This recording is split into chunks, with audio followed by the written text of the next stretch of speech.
মুক্তিযুদ্ধের সময় আমি শেখ মুজিব দেখেছি, কখনো পাটা চাটিনি। মুক্তিযুদ্ধ হিসেবে বলছে কথাটা। 17 তারিখে বঙ্গবন্ধু শেখ মুজিবুর রহমানের জন্য আমরা এটা উৎসর্গ করছি। বঙ্গবন্ধু শেখ মুজিবুর রহমানকে যে আমি ভালোবাসি, এইটা আমাকে কাউকে প্রমাণ করতে হবে। এই দাবিতেই কিন্তু শেখ মুজিবুর রহমানের নেতৃত্বে 65 থেকে 67 থেকে 69 থেকে 71 সেই দাবি থেকেই কিন্তু মুক্তিযুদ্ধ। আমি শেখ মুজিবকে ভালোবাসি। শিল্পকলার জামিল রিজাইন দিছে শিল্পকলা থেকে। ওরে আমি রিজাইন দেওয়ার জন্য 7 দিন টাইম দিছিলাম, ওই 7 মাস লাগেছে, তাও বিদায় হয়েছে। এটা ভালো কাম হয়েছে। ও এটা ইন্ডিয়ান মাল। 32 নম্বরে বিপ্লবী জনতা আর মুজিবের মূর্তি ঘুরাই দিছিল, ওই কাইন্ডা কাইটা শেষ। ইন্ডিয়াত পড়াশোনা করেছে তো তাই এইরকম একটা ইন্ডিয়ান মাল রে ওই দায়িত্ব দিছিল, বুঝেছাও? এই মালটারে কে ঢুকেছিল জানেন? আসিফ নজরুল না, ও পন্দের আলোর সাজ্জাদ শরীফ। এই পন্দের আলোর সাজ্জাদ শরীফ বাংলা একাডেমির পুরস্কারের প্রস্তাবগুলো করেছিল। তারপরে কি গ্যাঞ্জাম হয়েছে আপনারা তো দেখেছেন, তাই না? জামিল অভিযোগ করেছে ফারুকের কি ওই শিল্পকলা একাডেমি ছাড়িছে। ফারুকি যদি ওরা হঠাৎ দেয় শিল্পকলা একাডেমি দেখে, তাহলে ফারুকি আইবু কেতায় একটা কলাগুলি করি। এডিটর সাহেব জামিল জয় বাংলা হয়েছে, এই সুখে একটা পার্টি সং নেন, ফারুকের উপরে আমি পুরা বিলা ছিলাম, এখন আধা বিলা হইলাম। ওই কাছে ফারুকি নাকি ট্যাকেজ আছে ওর কাছে, শুনে টাকা দিয়েছে শেষে 15 দিন আগে 10 দিন আগে সে আমার কাছে চেক চায়, কোন রকম চিঠি ছাড়া। শিল্পকলা একাডেমি থেকে তাকে টাকা দিতে হবে, কারণ তার খুব দরকার। সে একটা প্রজেক্ট করছে, সেই প্রজেক্টে আমি বলছি না সে এখানে টাকা পয়সা কোনো কিছু উল্টাপাল্টা করছে, কিন্তু আমাকে কোনো চিঠি ছাড়া কেমন করে সে চায় টাকা আমার কাছে। আমি যখন উপদেষ্টা এবং আমি যখন বলেছি না আপনি আগে আমাকে চিঠি দেন, চিঠি ছাড়া অবশ্যই আমি টাকা দেবো না, আমি কোনো টাকা এখানে ছাড় করবো না, সে তখন আমাকে বলে যে আমি আপনাকে শ্রদ্ধা করেছি অনেক, আর করবো না। আমি বলি করেন না, আপনার লোকে নিয়োগ করেন, আমি করবো না। অনেকে আবার এটা শেয়ার দিচ্ছে যে ওই কত ভালো মানুষ, একেবারে দুর্নীতি করবেন দিচ্ছে না ফারুকি। আমি এই ঘটনাটা ভাগ্যক্রমে জানি। এই যে প্যারিসে আসিছিল না বাংলাদেশের শিল্পীরা ইউনেস্কো প্রোগ্রামে, উটির যে শিল্পীরা আসিছিল, এরা যে আসিছিল, যা পারফর্ম করা হয়েছে তা শিল্পকলা একাডেমির টেকাত হয়েছে। শিল্প সংস্কৃতি মন্ত্রণালয় টাকা দিচ্ছে শিল্পকলা একাডেমি। তো টাকা যাইতে সময় লাগে, তো মন্ত্রণালয় থেকে আমলাতন্ত্র আছে না একাডেমির যেতে, তো টাকা যেতে যে সময় লাগে, এর মধ্যে পেমেন্ট চাইছে যারা কাজ করিচ্ছে। তো জামিলকে কয়া হয়েছে পেটি ক্যাশ থেকে, মানে আমার হাতে কিছু খুচরা টাকা থাকে ওই যে কোনো দপ্তরে মন্ত্রণালয়ে খুচরা টাকা, ওই টাকা থেকে বেশি টাকা না গেলে ওই টাকা থেকে টাকাটা দিয়ে দিতে, পরে অ্যাডজাস্ট করে নিবে ওই অ্যাকাউন্টে টাকা ঢুকলে। এটা ফোনে কইছে এক অ্যাডিশনাল সেক্রেটারি ব্যান্ড ফোনে কইছে একজন আমলা। তারপরে মনে হয় ফারুকিও ফোন টোন দিছিল, কারণ তার তো কথা শুনে নাই। তো আমরা এত কিছু জানি কারণ ঘটনাটা ঘটবে প্যারিসে, আমাদের দূতাবাস কাজ করিচ্ছে একটা বিশাল আয়োজনে। আমরা সবাই খুব আনন্দিত যে এরকম প্যারিসে একটা কাজ হবে, বাংলাদেশকে ইউনেস্কোর মঞ্চে ভালোভাবে তুলে ধরা হবে। আর এটা আটকে আছে কার কাছে? জামিলের কাছে। তা আমার কাছে খবর আসিছে যে বুঝছাও যে আজ জামিল আটকে দিছে ইউনেস্কোর টিমের টাকা। আমি কলে ওর সব হিসাব রাখি। আচ্ছা জামিল মিয়া, টাকাটা তো তুমি দিছিলা শেষমেশ, তাই না? তো নাটক করলা কেন? হ্যাঁ, যেন সবার সামনে ফারুকের উপরে পাবলে বিলা আছে, তাই এটা তুমি চান্স নিলা। হ্যাঁ, তুমি তো জানোয়ারের মতো গেল সহকর্মী নারী সহকর্মীদের ইঙ্গিতপূর্ণ কথা বলো, এগুলো আমরা খেয়াল করেছি, রেকর্ড আছে, প্রচুর কমপ্লেন আছে তোমার নামে। নদিয়ার ভাষায় কথা কও, এরকম পুতু পুতু কলকাতার ভাষায় কথা কও জন্য ভুলে যান না, ওটা জাউরা। আজকে সিল দিলাম না শালা বুড়া খাটাস, একেবারে মুখে তালা দিয়া বসে থাকবো, নখ করে বসে থাকবো। নাটক কম করো প্রিয়। ফারুকি আধা খুশি করেছে, এখন হাঙ্কারে পুরা খুশি করে দিক। একটা জুলাই বিপ্লবের পক্ষের লোকরে শিল্পকলা একাডেমির দায়িত্ব দিয়া ফারুক যে 15 একজনকে ক্যান্ডিডেটরে কেটাইছে, ওই জন্য হাঙ্কারে অভিনন্দন আমাদের জানানো দরকার। ফারুকিরে ভালো কাজ করছেন ফারুকি আপনি। আবার দেখেন কইছে সে আদিবাসী বলার অধিকার চায়, ফারুকি নাকি বাধা দিচ্ছে। ফারুকি ঠিক কাজ করিছে তো। জামিল সরকার কি বলে তাদের অভিহিত করে, তুই সেটা কবি না? তুই কি সরকারের বাইরে সরকারি চাকরি নিছু কে? তাইলে সরকার যা বলতে চায় সেটা তুই কবি, তোর জন্য আলাদা আইন হবে নাকি রে বাইঞ্চত? এরে ফারুকি খেদায় ভালো কাজ করছে না কন? দেখেছেন ওর জন্য কারা কারা মায়া কান্না কাঁদিচ্ছে। এবার আসেন আজকাল আসল আলাপে আসি, আর একটা স্মরণ লাগবি পররাষ্ট্র মন্ত্রণালয়ে, ওই স্মরণ লাগবে, সে নিয়ে আলাপ করি। এইভাবে বুঝছেন মেলা জায়গায় সরকারের ভেতরে ঘাটতি মেয়েরা বসে আছে স্বৈরাচারের দালাল গুলা, এগুলা খুঁজে খুঁজে বের করার চেষ্টা করেছি আমরা। সরকারের গুরুত্বপূর্ণ দায়িত্বে থেকে সরকারের সাথে দেশের স্বার্থের সাথে বেইমানি করিচ্ছে যেগুলা, সেইগুলারে ধৈরা পাঁচাত লাথি দিয়ে খেদাইতে হবে। এইভাবে জামিলের মতো ওই যে ওয়াকার হারকুলিস হতে চাইছিল না, দিছি বাড়ি একটা, বুঝাই দিছি জনতার মায়ের কারে বলে, এটা বাংলাদেশের বাইরে। জামিল রেও দিছি আডা, আজকে আর একটা বেইমানের সাথে পরিচয় করাই দিই। বেইমানের নাম হচ্ছে জসিমউদ্দিন, বাংলাদেশের 27তম পররাষ্ট্র সচিব এবং বাংলাদেশের ইতিহাসে সবচেয়ে ব্যর্থ মাথা ব্যথা পররাষ্ট্র সচিব। চলেন দেখি এই জসিমউদ্দিন কে, কেন সে বেইমান এবং তার ব্যর্থতা কি। আঙ্কেল জসিম সাহেব একজন নায়ক, কলে নায়কের নাগাল চেহারা। ওই যে কথা আছে না, মাকাল ফল বাইরে যাই দেখা ভিতরে গুয়ের মতো, মাথা ভরা চুল আর চুলের মধ্যে জেল লাগায়, ওই মাথার কলে কোনো ব্যবহার করে না। তবে মাথার মধ্যে বড় কাজের অনেক গল্প শুনেছি এই ব্যাপারে, সেগুলো রেখে দিলাম, লাগলে অন্য কোনো দিন এই বিষয়ে বলবো। আজকে মূল আলোচনাতে থাকি, সিরিয়াস আলাপ তো। তো জসিমউদ্দিন একজন আদর্শ বহুরূপী, সব দলের সময় তার আস্থাভাজন হয়েছে, সরকারের চামচা নিয়ে দালালি করেছে এবং শুধু নিজের স্বার্থের জন্য কাজ করে গেছে। পেশাদার কূটনীতিকের কোনো ছাপ নাই তার অতীত কর্মে। চিন্তা করেন না, প্রমাণ ছাড়া কথা বলবো না। জসিমউদ্দিন চাকরিতে যোগ দেন 25 এপ্রিল 1994 সালে বিসিএস 13তম ব্যাচের সাথে। হাঙ্কেরে 2 ব্যাচ জুনিয়র আর কি বিসিএস এ, মানে হাঙ্গেরে তো 11তম ব্যাচ, বুঝছাও। তো চাকরি জীবন কিন্তু বেশ চমৎকার ওর। 96-2001 সালে শেখ হাসিনার প্রথম আমলে কাজ করছে রাষ্ট্রীয় প্রোটোকল বিভাগে। হাসিনার সাথে প্রথম যোগাযোগ, প্রোটোকলের অফিসার গুলো কিন্তু হাসিনার আশেপাশে থাকে। আর প্রথম পুরস্কার হিসেবে প্রথম মিশনের পদায়ন হয় 2000 সালে ভারতের নয়াদিল্লিতে, আসল জায়গায়। উটি ওই 3 বছর আসছিল। 2003 সালে বিএনপির আমলে যায় জাপানের টোকিওত এবং সেখানেও 3 বছর থাকে। এরপরে দেশে এসে আবার দক্ষিণ এশিয়া অনুবিভাগের পরিচালক হিসেবে দায়িত্ব নেয়। মূল কাজটা কি? মজার বিষয়, ভারতের সাথে সম্পর্ক বজায় রাখা, বুঝছাও, আসল মাল। এরপর 111 সরকার 2008 সালে পাঠায় ওয়াশিংটন ডিসিতে, ওইখানে 5 বছর ছিল। ইউজুয়ালি 3 বছর থাকে, এরা 5 বছর ছিল। এবং 2012 সালে আওয়ামী লীগ তাকে পাঠায় পাকিস্তানের ইসলামাবাদে। জীবনে এই প্রথম অপেক্ষাকৃত দুর্বল দেশে পদায়ন হয়, কিন্তু বেশি দিন থাকা লাগেনি, 1 বছরের মাথায় ইসলামাবাদ ছেড়ে 2013 সালে ঢাকায় এসে আবার যোগ দেয় দক্ষিণ এশিয়া বিভাগে মহাপরিচালক হিসেবে। তারপর পূর্ব এশিয়া এবং প্রশান্ত মহাসাগরীয় অঞ্চলের মহাপরিচালক হয়, যার মূল কাজ হলো চীন, জাপান, কোরিয়া আর অস্ট্রেলিয়ার মতো বড় বড় দেশের সাথে স্ট্র্যাটেজিক সম্পর্ক বজায় রাখা। 2015 সালে গ্রিসে হয় রাষ্ট্রদূত। সেখানে গিয়া হাসিনার তেল মেয়া আপনি হয়ে যান পররাষ্ট্র মন্ত্রণালয়ের প্রথম জনপ্রশাসন পদকপ্রাপ্ত অফিসার। সব লিখলেন আপনার সিভিতে, কিন্তু এটা লেখেন নাই। কি জসিম সাহেব নিজের খুব চালাক ভাবেন, কাজ কইরা পুরস্কার পাইলে তো প্রকাশ করতে কোনো দোষ থাকার কথা না, কিন্তু আপনি যে তেল মেরে পদক নিছেন সে ব্যাপারে আমরা পরিষ্কার। এখনো শেষ হয় নাই। এরপর 2020 সালে আপনি যান কাতারের রাষ্ট্রদূত হিসেবে। সেখানে গিয়ে আপনি চেষ্টা করেন কিভাবে কাতারের তেল কোম্পানির সাথে আওয়ামী ব্যবসায়ীদের সম্পর্ক স্থাপন করা যায়, আমাদের কাছে প্রমাণ আছে। এর পুরস্কার ওই পাইছে 2023 সালে চীনের রাষ্ট্রদূত হিসেবে নিয়োগ দেওয়া হয়। তারপর আপনি আপনার জীবনের ঢাকায় থাকাকালীন 2 বার ভারতের দায়িত্বে ছিলেন। প্রথম পদায়ন ছিল ভারতে, খোদ ভারতে। আর পাকিস্তানে যখন আপনার পদায়ন হয় তখন আপনি ছিলেন মাত্র 1 বছর। কেন জসিম সাহেব, ভারত কি আপনার মানা করে দিছিল? কিন্তু আপনি কিন্তু হাসিনার শেষ সফরের রাষ্ট্রদূত, মানে হাসিনা জয় বাংলা হওয়ার আগে সফর ছিল চীনে, তখন আপনি ছিলেন রাষ্ট্রদূত। তখন আপনার ডেপুটি ছিল পররাষ্ট্র মন্ত্রণালয়ের আওয়ামী লীগের হাতে সবচেয়ে নিপীড়িত একজন অফিসার মোজাম্মেল হক। মোজাম্মেলকে জানেন, ও বুয়েট ছিল, বুয়েটের পোলা, ছাত্র দলের সভাপতি ছিল, খুব ব্রিলিয়ান্ট পোলা গলা, আমি খবর নিচ্ছি, স্বৈরাচার বিরোধী অফিসার। তো কেন ওই সময় তার সফরের সময় নিজ খরচে পকেটের থেকে নাকি পয়সা দিছিলেন, সপরিবারে বাংলাদেশে পাঠিয়ে দিয়েছিলেন হাসিনারে তেল মারার জন্য। নিজের অফিসারকে আপনি শান্তিতে বাসায় থাকতে দেন নাই। এখন তো বলবেন যে আপনাকে হাসিনার লোক প্রেসার দিছে, তাই না? তো আপনি কোন রাষ্ট্রদূত যে নিজের ডেপুটিকে নিজের কাছে রাখতে পারেন নাই? এখন আওয়ামী গল্প যেটা আপনার মনে মনে ভাসতেছে, এটা গল্প ভুলে যান, এটার ব্যাখ্যা আমি দিব। আমার কাছে কইলাম সবকিছুর ব্যাখ্যা আছে। তো এই হইলেন আপনি ভারত পূজা, আপনি ভারতের সাথে কাজ করে শিখেছেন। অন্য কোনো ডিল আছে কিনা তা জানি না, তাই কইলাম না। আমার তো আবার ওই ভারতের সাথে ওই সম্পর্ক নাই, তাই আপনার সিভিতে উল্লেখিত বিষয়গুলো নিয়ে বললাম, আর যা লেখেন নাই তা একটু তুলে ধরলাম আর কি। এবার চলেন দেখি জসিম কিভাবে পররাষ্ট্র সচিব হইল, ক্যাঙ্কা করে কারে তেল মেরা। জসিম হইল একটা সাম্বাস, সুযোগ পেলে কোনোদিন হাতছাড়া করে নাই। যখন 5ই আগস্টের পর আগের পররাষ্ট্র সচিবের বিষয়ে অভিযোগ শুরু হলো, তখন নির্লজ্জের মতো ওই যে মোজাম্মেল, ওই যে ছাত্র দলের ওই যে বুয়েটের মোজাম্মেল, ওরে কাজে লাগাইলো যেন আপনারা পররাষ্ট্র সচিবের দায়িত্ব দেওয়া হয়। মোজাম্মেলকে দিয়া আপনি ক্যাম্পেইন চালাইলেন, তাই না? আমরা জানি এই মোজাম্মেলের কথা আপনারা মনে রাখেন।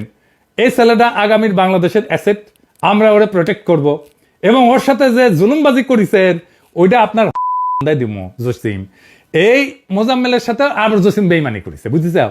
সে আলাপ করবো। যাক, মোজাম্মেল যখন আপনার ক্যাম্পেইন চালায় তখন আপনি প্যারালাল ক্যাম্পেইন চালান যে আপনার ভাই অ্যাডভোকেট সালাউদ্দিন কামরান বিএনপির এমপি ছিল এক সময়। সবচেয়ে শোনায় সোহাগা হয় যখন পররাষ্ট্র উপদেষ্টা হয় তৌহিদ সাহেব। ফাইনালি তিনি আপনাকে পররাষ্ট্র সচিব হিসেবে রিকমেন্ড করেন এবং আপনার উদ্দেশ্য হাসিল হয়। কংগ্রেচুলেশনস। তবে আপনি পররাষ্ট্র সচিব হইয়া ভারতের প্রতি আপনার সব প্রেম দেখাইলেন, তাই ভিডিও দেখলে বোঝা যাবে। এই প্রেক্ষিতে কনসালটেশনে উভয় প্রতিনিধি দল বাংলাদেশ এবং ভারতের মধ্যে বিদ্যমান যে সম্পর্ক, সেই সম্পর্ককে সামনের দিকে আরো এগিয়ে নিয়ে যাওয়ার ব্যাপারে একমত হয়েছে। কনসালটেশনে দুই দেশের পারস্পরিক স্বার্থ সংশ্লিষ্ট বিভিন্ন বিষয় নিয়ে ফ্রি, ফ্র্যাঙ্ক এন্ড ক্যান্ডিড তথা খোলা মনে আলোচনা হয়েছে। আমরা বলেছি বাংলাদেশের সবচেয়ে নিকটবর্তী প্রতিবেশী দেশ হিসেবে ভারতের নিকট আমরা আমাদের দুদেশের মধ্যে বিদ্যমান সকল অনিষ্পন্ন বিষয়সমূহে দ্রুততম সময়ের মধ্যে নিষ্পত্তির জন্য ভারতের সহযোগিতা কামনা করি এবং এ লক্ষ্যে আমরা একযোগে কাজ করার বিষয়ে গুরুত্ব আরোপ করেছি। আমি দুই দেশের সাধারণ জনগণের ভেতরে আস্থা ও বিশ্বাস বিনির্মাণের গুরুত্বের উপরে জোর দিয়েছি। দেখেছেন তো জসিম সাহেব, জুলাই বিপ্লব কি কেন হয়েছে এসব বুঝেন নাই, মাথায় ঢোকে নাই, তাই না? ভারতের প্রতি প্রেম একদম জায়গায় উঠছে দেখছি, একেবারে হান্দাই দিমু প্রেম জায়গা মতো। হ্যাঁ, যেটি দিয়ে প্রেম ঢুকে ওটি দিয়ে হান্দাই দিমু। পরে ছোট মাথা কাজ করিতে কলিকাতা হারগাবলা লাগবো। এখন সব কইলাম না, আরো কথা আছে। আপনার বেইমানির গল্প এবার কইতে হয়। আমি আবার সব সহ্য করতে পারলেও বেইমানি সহ্য করতে পারি না। এক সময় কমিউনিস্ট ছিলাম, তো কমরেডশিপের প্রতি একটা ভালোবাসা তো থাকবেই। এই আপনার বেইমানি নিয়ে একটা কথা কই আসি। জসিম পররাষ্ট্র সচিব হওয়ার পর প্রথম বেইমানি করলো তার প্রতি যে তাকে পররাষ্ট্র সচিব বানানোর ক্যাম্পেইন করেছে মোজাম্মেল। ওই মোজাম্মেলকে ইউনূস স্যার প্রথমে তার একান্ত সচিব হিসেবে নিয়োগ দিয়েছিলেন। আমরা খুব খুশি হয়েছি, খুবই ভালো সিদ্ধান্ত ছিল। কারণ মোজাম্মেলের মতো একজন স্বৈরাচার বিরোধী যোগ্য অফিসার যদি প্রফেসর ইউনূসের পাশে থাকতো তাহলে ইউনূস স্যারের কাজ করতে অনেক সুবিধা হইতো। স্যার এই লোকটারে আপনি পাঠাইছেন, দূর করেছেন। মোজাম্মেলের নিয়োগ দেখে আপনি দুবাইতে বৈশা পররাষ্ট্র উপদেষ্টা ফোন দিয়া কইলেন যে মোজাম্মেল প্রধান উপদেষ্টা একান্ত সচিব হইলে আপনি নাকি পররাষ্ট্র মন্ত্রণালয়ের উপর থেকে কন্ট্রোল হারাইবেন। হারামজাদা কন্ট্রোল! ইউনূস স্যারের কাজের চাইতে কি পররাষ্ট্র উপদেষ্টার কন্ট্রোল বেশি জরুরি? এই হারামজাদা ভুলে গেল এই পোলার উপরে কি অত্যাচার নির্যাতন চালাইছে মোজাম্মেলের উপরে। ভুলে গেল যে এই ছেলে তার জন্য কি অবদান রাখছে। তো অবশ্য আপনারা কি কমু, আপনি তো বিএনপির সাথেও বেইমানি করেছেন। অবশ্য এটা আপনার রক্তে। শুনছি আপনার ভাই বিএনপির এমপি ছিল, সে তো পরে বিএনপি ছাড়িছে, দল ছেড়ে এলডিপিতে যোগ দিছে, তাই না? তো বিএনপি তো আপনার রক্তে আছে, আপনি তার মধ্যে সেরা। যে বিএনপি আপনার জন্য তদবির করলো সেই বিএনপির প্রতিষ্ঠাতা শহীদ প্রেসিডেন্ট জিয়াউর রহমানের খুনি কর্নেল দিলওয়ারের মেয়ে তাহলিল দিলওয়ারকে পররাষ্ট্র মন্ত্রণালয়ে পদায়ন করেছেন না? তাহলিল যেভাবে স্বৈরাচারী হাসিনার মডেল বাস্তবায়নের জন্য ক্যানবেরা থেকে প্রধানমন্ত্রী কার্যালয়ের পরিচালক নয় হইতে আসছিল, সেই অফিসারের বিনা অনুমতিতে কর্মস্থল থেকে ঘটনাকে আপনি কোনো শাস্তিমূলক ব্যবস্থা নিচ্ছেন? নেন নাই। কেন নেন নাই? আপনার তো চরিত্র শুনেছি একটু ঢিলা। তো আপনার তো এই সমস্ত জিনিসপত্র নিয়ে এলা পররাষ্ট্র মন্ত্রণালয়ে প্রচুর ইমেল টিমেল ঘুরতেছে, অফিসার থেকে শুরু করিয়া অফিসারের বউ কেউ তো বাদ যায় নাই। এই কামি আর না ঢুকি। যাই হোক, আপনার সদ্য সাবেক মহাপরিচালক প্রশাসন নাজমুল, ওনার স্ত্রী রাশেদা রওনক খানের সাথে আপনার অনেক কাহিনী টেনে আছে। তো এই মহিলা হাসিনার লেসপেন্সারি কইরা জাহাঙ্গীরনগর থেকে পাশ করে ঢাকা বিশ্ববিদ্যালয়ে শিক্ষক হয়েছে 2014 সালে। পুরা 16 বছর হাসিনার মধু খাইছে। জুলাই বিপ্লবের বিপক্ষে টকশো করেছে এই রাশেদা রওনক। এই যে মাত্র কয়েকদিন আগে টকশোতে কি কয় দেখেন, শুনেন।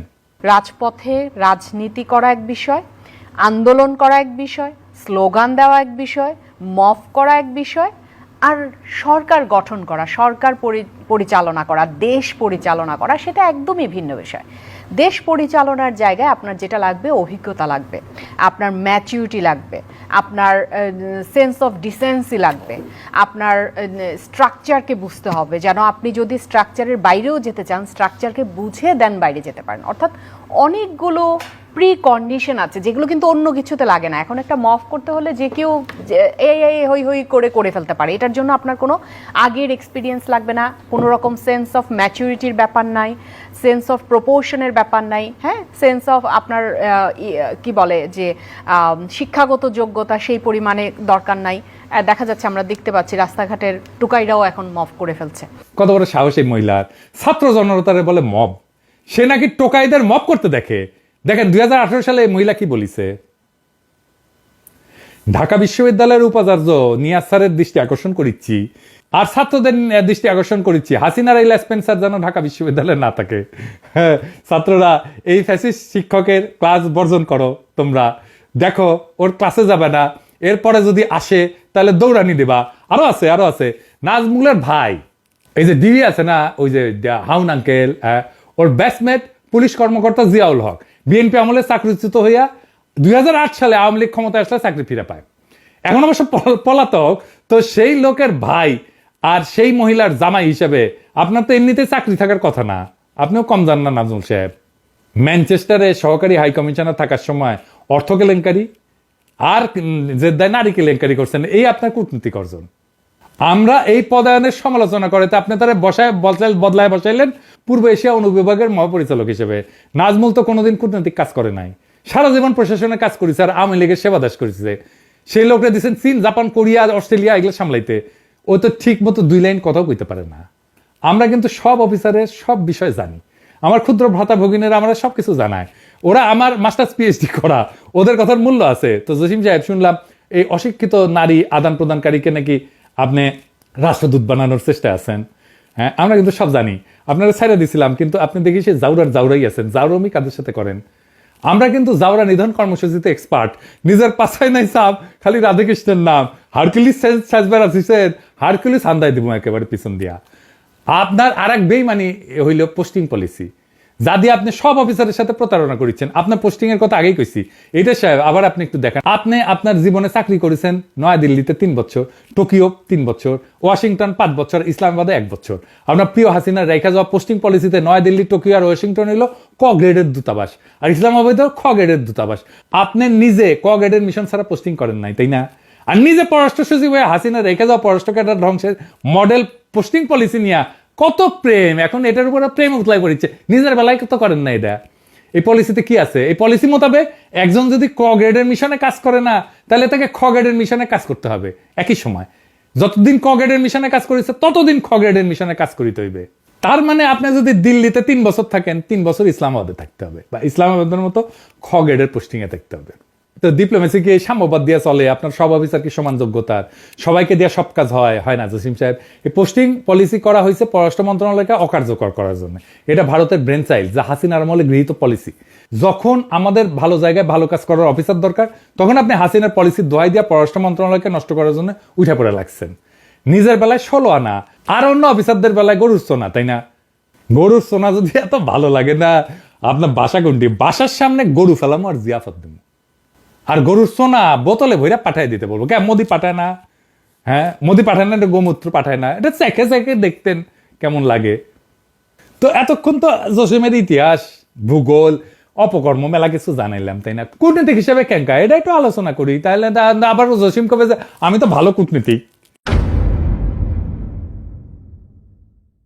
জসিম সাহেব, এই কূটনীতিক হিসেবে আপনার একটু সুনাম করার মতো কিছু পাইলাম না, অনেক চেষ্টা করেছি।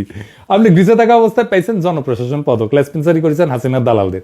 ওই দালালদের অনেকেই দেশবলরায় এখন ফ্রান্সে আছে, এখন তাদের সাথে আমার আলাপ হয়েছে। কাতারেও আপনার একই অবস্থা। আপনি জীবনে কোনোদিন বহুপাক্ষিক কূটনীতি করেন নাই, মানে জাতিসংঘ, ইউরোপিয়ান ইউনিয়ন, এইগুলো আপনার যোগ্যতায় কুলায় নাই। এখন আপনি আপনার অযোগ্যতাকে ঢাকতে যা করে বেড়াইতেছেন, তা জাতিকে জানানোটা ফরজ। আপনার কোনো প্রতিবাদ থাকলে দয়া করে সংবাদ সম্মেলন করে জানাবেন, আমি তারপরে আর একটা ভিডিও করবো, করে জানাইন। তো আপনি এখন করবেন আমার কি সমস্যা, আপনার একটা ক্লাস নিই, তারপরে বুঝবেন কি সমস্যা। জসিম সাহেব, একটা ক্লাস নিই, চুপ করে নক করে বসেন। পররাষ্ট্র মন্ত্রণালয়ের কাজ কি জসিম সাহেব? সোজা কথা, প্রথম কাজ হলো সরকারের পক্ষে ন্যারেটিভ তৈরি করা, তাই তো? আপনি বিগত 6 মাসে সরকারের পক্ষে কি ন্যারেটিভ তৈরি করেছেন, যেটা আপনার পররাষ্ট্র মন্ত্রণালয়ের সাফল্য হিসেবে বিবেচনা করা যায়? কিছু করেছেন? কিছু করেন নাই। পতিত হাসিনার অপশাসন কেন আপনাদের ন্যারেটিভে নাই? জুলাই বিপ্লবের আন্তর্জাতিক স্বীকৃতি নিয়ে আপনার মন্ত্রণালয়ের কাজ কি ছিল এতদিনে? সরকারের কোন ভীষণ আপনারা প্রচার করেছেন? আপনাদের পররাষ্ট্রনীতি কি পথে পরিচালিত হবে তার কোনো সুস্পষ্ট ন্যারেটিভ আছে আপনাদের মাঝে? নাই। হ্যাঁ, এইটা আপনার কূটনীতিক হিসাবে আপনার সমস্যা, বুঝছাও?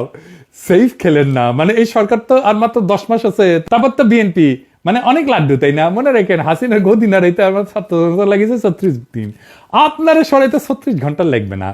আপনার তো ন্যারেটিভ বানানোর কোনো অভিজ্ঞতা নাই, আপনারা দোষ দিয়া কি লাভ?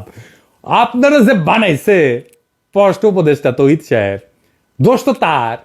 পররাষ্ট্র মন্ত্রণালয়ের আরেকটা গুরুত্বপূর্ণ কাজ হলো নতুন সরকারের লেজিটিমেসি তৈরি করা। কি লেজিটিমেসি করেছেন আপনারা?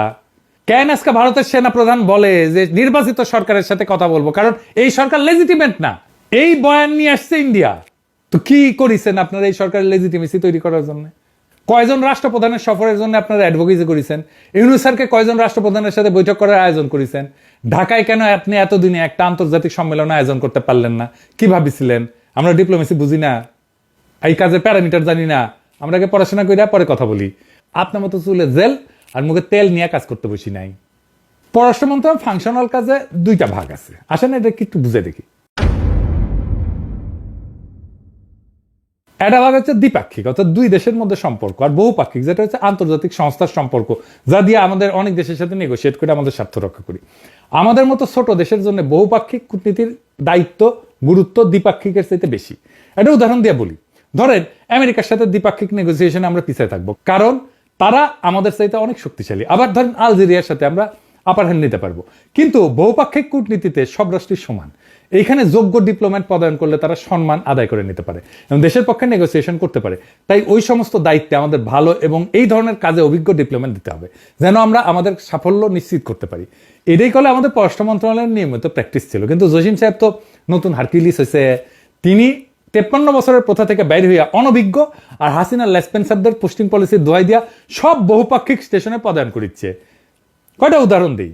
সম্প্রতি ভিয়েনায়, যেখানে অ্যাটমিক এনার্জি কমিশন আছে, ইউএনওডিসি আছে, এর মতো প্রতিষ্ঠান আছে, সেখানে পদায়ন করলেন তৌফিক হাসানরে, যার কোনো বহুপাক্ষিক কূটনীতির অভিজ্ঞতাই নেই। এই তৌফিক হাসানের স্ত্রী ফারহানা কাদের, যার বড় ভাই AZM শফিউদ্দিন শামীম আওয়ামী লীগ থেকে কুমিল্লা 8 আসনে বিনা ভোটের এমপি নির্বাচিত হয়েছিলেন। তৌফিক আবার কলকাতাতে উপ হাইকমিশনার পদে নিয়োজিত ছিল, তখন তার স্ত্রী কলকাতার শাড়ির ব্র্যান্ডের মডেল ছিল। খুব ভালো কথা, একেবারে সাপের ঘরে সাপড়ে দিচ্ছেন ভিয়েনার। এই হইল আপনার বিপ্লবের চেতনা। আলগা মোমেনের পরিচালক এমদাদকে 6 মাসও আপনি নিউ ইয়র্ক থেকে সরান নাই। এমদাদ তো নিউ ইয়র্ক জেনেভা ছাড়া আর কোথাও কোনোদিন পোস্টিং করে না, তাই না? তখন আপনার পোস্টিং পলিসি কই রেখেছিলেন? আপনার লস অ্যাঞ্জেলসের মিশন তো পুরাই আওয়ামী লীগ পুনর্বাসন কেন্দ্র। আলগা মোমেনের সবচেয়ে বিশ্বস্ত সামিরা আঞ্জুম কি এখনো কিভাবে কনসাল জেনারেলের পদে থাকে? তার সাথে আছে আলাউদ্দিন, সে নাকি আবার ওই যে লুচ্চা প্রতিমন্ত্রী শাহরিয়ারের পরিচালক ছিল। শাহরিয়ারের আরেক পরিচালক আল আলেমুল ইমাম, সে এখনো লস অ্যাঞ্জেলসে। ফ্লোরিডাতে বসাইছেন হাসিনার আমলে পররাষ্ট্র মন্ত্রণালয়ের মুখপাত্র সেহলি সাবরিনকে, যে কিনা ওই যে জিয়ার খুনির মেয়ে তাহলিল তার খালাতো বোন।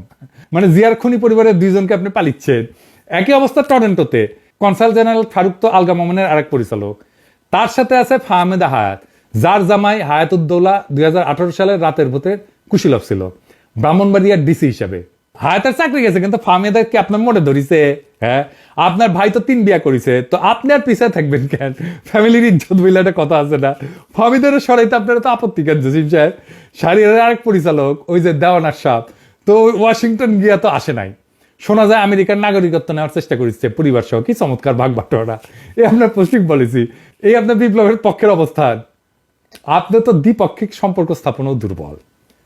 দ্বিপাক্ষিক খালি ওইটা পারেন। আপনি পররাষ্ট্র সচিব হওয়ার পর সফরে গেছেন কোটি কোটি, জানেন? ওই কোটি কোটি গেছে, জানেন? সার্বিয়াত গেছে, হাঙ্গেরি গেছে, আলজেরিয়া গেছে, মিশর গেছে, বুঝলেন? খুব গুরুত্বপূর্ণ দেশে গেছে। ওইখানে কি কাজ আপনার? রাশিয়া গেলে না বুঝলাম, ট্রাক কিনবেন নিলি। হ্যাঁ, তা রাশিয়াত গেলে আমি এটা আপনার কনসেশন দিলাম, তো কি ওই চারটা দেশে যে আপনি পররাষ্ট্র সচিবের চেহারা বৈশাখ ট্যুরিজম করিচ্ছেন। আপনি যাবেন লন্ডনে, যাবেন ওয়াশিংটন, যাবেন টোকিও, যাবেন বেজিং, যাবেন প্যারিসে, যাবেন রোমে, যাবেন এইসব জায়গায় যাবেন। নাকি ওরা আপনার মতো পররাষ্ট্র সচিবের মিটিং দেয় নাই? এটা খুবই স্বাভাবিক। নাকি আপনি সরকারের পক্ষে কথা না বলার জন্য অন্য দিক থেকে নির্দেশনা নিয়ে কাজ করতেছেন? একটু খোলাসা করে কন, আমরা বুঝি। আপনি পারেন না নাকি আপনার কেউ? আপনি পররাষ্ট্র সচিব হওয়ার পর প্রধান উপদেষ্টার সাথে কয়টা সফরে গেছেন? অতীতে পররাষ্ট্র মন্ত্রণালয়ের মন্ত্রী সচিব সবাই এই সফরে যাইত। এরই স্বাভাবিক, কারণ সরকার প্রধানের সফরে পররাষ্ট্র মন্ত্রণালয়ের কাজটা ক্রুশিয়াল। তো আপনাকে কেন পাই নাই আমরা এই কাজে? নাকি আপনার গোমর ফাঁস হয়ে যাওয়ার ভয়ে আপনি সেখানে আসেন নাই? তো আপনার ছাড়া কি কিছু বাদ গেছে? বাদ যায় না। আপনার মতো অযোগ্য লোকরে গোনার টাইম আছে ইউনূস স্যারের? উনি একাই 100, ওনার টিম উনি নিজেই গড়ে তুলছেন। কিন্তু আপনার ব্যর্থতায় পররাষ্ট্র মন্ত্রণালয় যেভাবে ইররিলেভেন্ট হয়ে যাইতেছে, সেটাই জাতির জন্য খুবই খারাপ। এটা তো আপনি বুঝবেন না, কারণ আপনি যা চাইতেছেন তা পাইছেন। এখন পরবর্তী সরকারের কাছ থেকে পাওয়ার জন্য লাইন দিচ্ছেন। এখন আপনি কইবেন আমি টাকা বেঁচেছি না যাইয়া। তো মাননীয় প্রধান উপদেষ্টা যখন জাতিসংঘের সাধারণ পরিষদে গেলেন, তখন আপনি সাথে সাথে গেলেন না কেন? তিনি চলে আসার পরে নিজে একলা গেলেন কেন? টাকা বেঁচাইতে? হ্যাঁ, আপনার কাজ কি তখন? একা একা হাতি করে মারবার গেছেন। আপনি ব্রাসেলসের মতো গুরুত্বপূর্ণ জায়গায় রাষ্ট্রদূত দেন না, কতবার করে কইতেছি। ভারতে দেওয়ার জন্য অস্থির হয়ে গেছেন। আমার এই ভিডিওটা দেখে আসেন 2026 সালের চ্যালেঞ্জ, তাহলে বুঝতে পারবেন কেন ব্রাসেলস আমাদের জন্য গুরুত্বপূর্ণ। প্রফেসর ইউনূস, আপনি ব্রাসেলসে এখনই রাষ্ট্রদূত দেন, খুব জরুরি ভিত্তিতে, এটা খুব জরুরি আমাদের। আমি আবার একদিনে 2 ক্লাস নেই না। আমাদের অর্থনীতির জন্য এখন অন্যতম গুরুত্বপূর্ণ দেশ হলো ব্রাসেলস। সেইখানে আপনি দিচ্ছেন জুনিয়র একজন রাষ্ট্রদূত মাসুদুরকে, সে ভালো অফিসার, তাই আমরা তার অপেক্ষায় থাকলাম। কিন্তু তার ডেপুটি হিসেবে দেওয়ার পায় তারা করতেছেন সলিমুল্লাহ মেডিকেল কলেজের ছাত্রলীগের নেতা শফিল আজমকে। এই শফিল আজম আওয়ামী মন্ত্রী দীপুমনির সময় ডাক্তার পরিচয় দিয়া আর অভিমানে চাকরি ছাড়ার ভয় দেখায় প্রোটোকলে যোগ দেয় যেন হাসিনার লেসপেন্সারি ঠিক মতো করতে পারে। তো এই হইলো আপনার বিপ্লবের চেতনা আর আওয়ামী পুনর্বাসনের প্ল্যান। ওই আওয়ামী লীগেরা যদি ব্রাসেলসে পাঠান না, আমি কালে নিজে যাবো ব্রাসেলসে, যে পাশায় লাথি দিয়ে বের করে দেবো। আপনি কলকাতার উপহাবি কমিশনার পোস্টিং দিচ্ছেন শাবাবকে। শাবাব হইল একজন পাক্কা আওয়ামী দালাল। সে পররাষ্ট্র মন্ত্রণালয় থেকে আওয়ামী নেতা কাজী জাফরুল্লাহ স্ত্রী নিরুফার জাফরুল্লাহর একান্ত সচিব হিসেবে কাজ করেছে। তার বাবা 73 ব্যাচের কর্মকর্তা। 73 ব্যাচ জানেন তো, তোফাইল ক্যাডার, মানে তোফাইল আহমেদ ঢুকেছিল এগুলো সবাই রে। তার বোন 2024-এ আমি তুমি ভোটের নির্বাচনের ঝালকাঠির ডিসি আছিল। একেবারে আওয়ামী মাখামাখিতে আপনি তো আপনার মন্ত্রণালয় একাকার করে দিচ্ছেন। আপনি রাশিয়ার রাষ্ট্রদূত করার জন্য প্রস্তাব পাঠাইছেন মঞ্জুরুল করিমের নামে, যে কিনা লন্ডনে লুচ্চামি করে বাংলাদেশের ইজ্জত বাড়াইছে। তো মানে আপনার মাস্টার তো ভাই আর কি, তো কয় না রতনের রতন চেনে আর শুয়ারে চেনে কচু, আপনি চিনেছেন আরেক লুচু। দেখেন মঞ্জুরের ইজ্জতের ফর্দ, রাশিয়া তো আপনার রাষ্ট্রদূতরে গ্রহণ করে নাই। আপনার গালে চর মেললো, এটা কথা ছিল। কিন্তু আপনার ভুলার কারণে এই সরকারের যে অপমান হইলো, তার জন্য কি জাতির কাছে ক্ষমা চাইছিলেন? চান নাই, মানে আপনার লজ্জাও নাই, লজ্জাবোধও নাই। আপনার অফিসের পরিচালক মানে আপনার পিএস নিছেন একটা কলেজ পাস মাহবুর রহমানকে। এই মাহবুর রহমান হলো সেই ব্যক্তি যে হাসিনার শেষ সময় জাতিসংঘ ডেস্কের পরিচালক ছিল।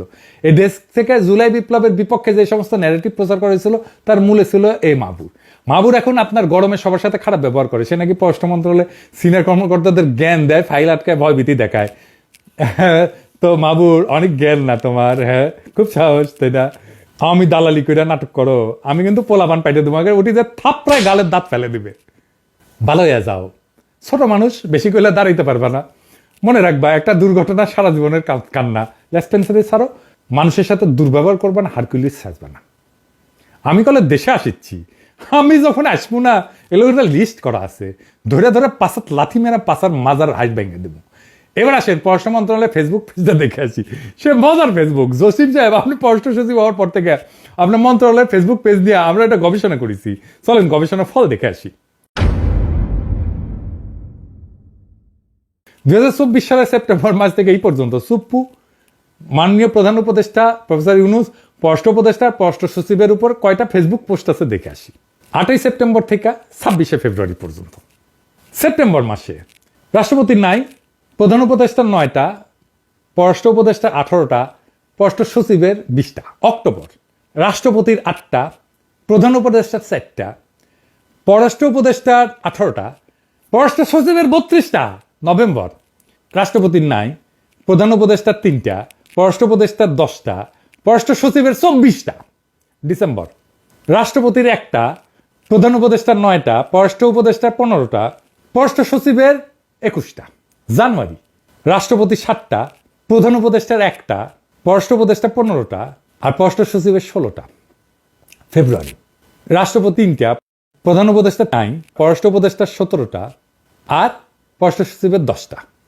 সব মিলে রাষ্ট্রপতির 19টা, প্রধান উপদেষ্টার 26টা, পররাষ্ট্র উপদেষ্টার 95টা, পররাষ্ট্র সচিবের 123টা। মানে হইল এই যে পররাষ্ট্র সচিবের পোস্ট সবার চাইতে তার পোস্ট বেশি। আপনার সিনিয়রদের কাজকে আপনার চোখে পড়ে না, নাকি আপনি আপনার সিনিয়রদের বেশি তালে বর বেশি কাজ দেখাইতেছেন? প্রধান উপদেষ্টার কাজ নিয়ে মাত্র 26টা পোস্ট আর আপনাকে নিয়ে 123টা পোস্ট। হ্যাঁ, আপনার আনুগত্য দেখে তো আমি মুগ্ধ। আমাদের কিন্তু আপনি চিনেন না, কইয়া দিলাম। এবার আসেন আপনার কফিনে আমি শেষ পেরেক পুঁতে দিই।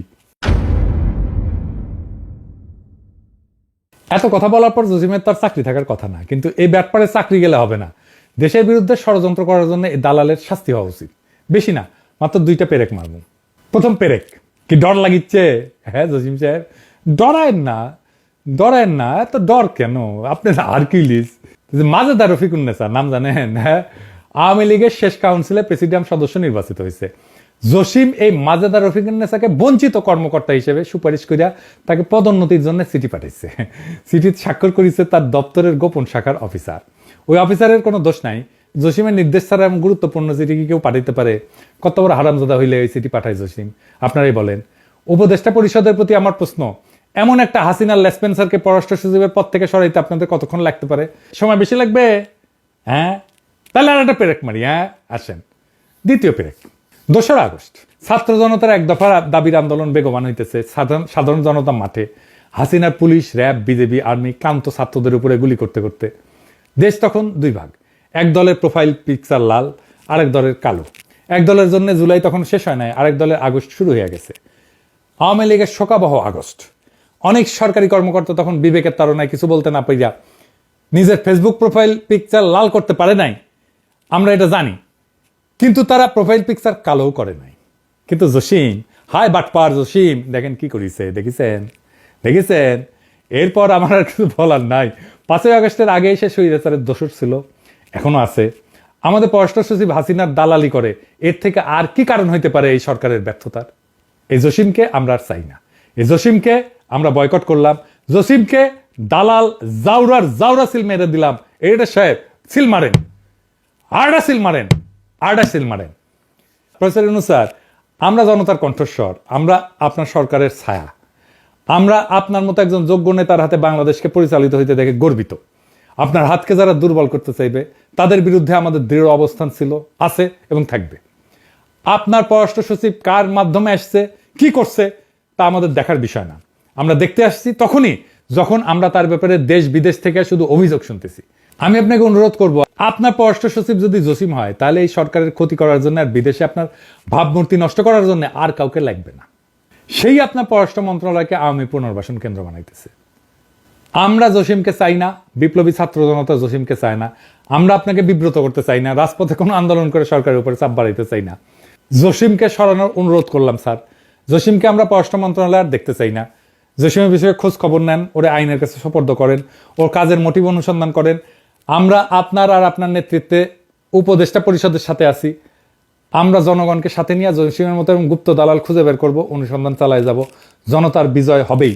যদি জসিম না যায় স্যার, তাইলে কলে স্যার, আমি কলে কোনো একটা মুহূর্তে লোকজন নিয়ে পররাষ্ট্র মন্ত্রণালয়ে ঢুকে যাব, ওরে ঘাট ধইরা বের করে দেব। আর জসিম, তোমার একটা পুরানো কথা কই, বাঘে ছিলে 18 ঘা, পুলিশ ছিলে 36 ঘা, আর পিনাকি ছিলে জয় বাংলা।